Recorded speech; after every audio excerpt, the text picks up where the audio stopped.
বলা যে আলহামদুলিল্লাহ, আল্লাহ যদি এটা আমার উপরে চাপিয়ে দিয়ে থাকে, যদি এটা আল্লাহ আমাকে পরীক্ষা হিসেবে দিয়ে থাকে, তো আলহামদুলিল্লাহ। এই আলহামদুলিল্লাহ বলা মাত্রই আপনার রেজাল্ট তৈরি হবে। আল্লাহ পাক চাইলে আপনাকে এই পরীক্ষায় পাশ করাইয়া দিবেন, অথবা এই পরীক্ষার মাধ্যমেই আল্লাহ আপনাকে পৃথিবী থেকে নিয়েও পাশ করাইয়া দিতে পারেন। মুমিন মরে গেলেও সফল কাম, বেঁচে থাকলেও সফল কাম। মুমিনের জিন্দেগি দুইটাই আসান।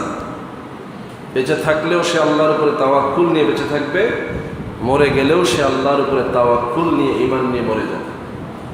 তাহলে জীবন মৃত্যু মুমিনের কাছে কোনো আলাদা বিষয় না। আল্লাহ বলছেন,